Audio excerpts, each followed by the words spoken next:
Stadion Lapatau Matanatika setiap minggunya ramai dikunjungi warga. Selain dimanfaatkan untuk berolahraga, lokasi ini juga menjadi tujuan favorit masyarakat Kabupaten Bone yang ingin menikmati aneka ragam kuliner pada minggu pagi. Salah seorang pengunjung, Sabrina, mengaku memilih lokasi ini karena suasananya yang ramai dan banyaknya pelaku UMKM yang menjajakan dagangannya. Menurutnya, ia dapat dengan bebas memilih berbagai menu yang diinginkan setelah selesai berolahraga di seputaran stadion. Beberapa menu favorit yang sering ia pesan diantaranya adalah gado-gado, kimbap, dan siomay.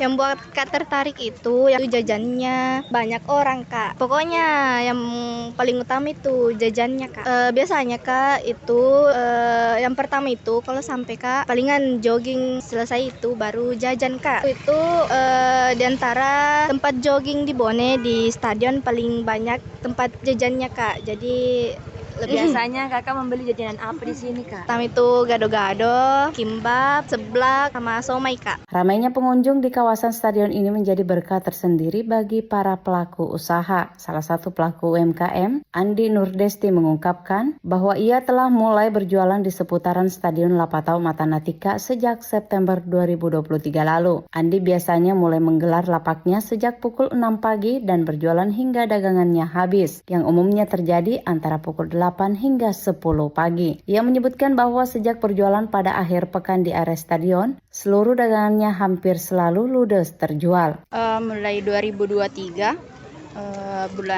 sekitar bulan September. Terus biasa juga ada dimsum sama sushi.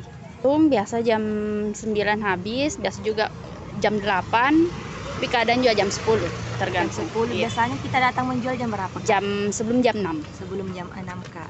Lebih sering habis daripada tidak. Perpaduan antara aktivitas olahraga dan wisata kuliner menjadikan Stadion Lapatau Matanatika sebagai salah satu pilihan warga Bone dalam memanfaatkan momen akhir pekan.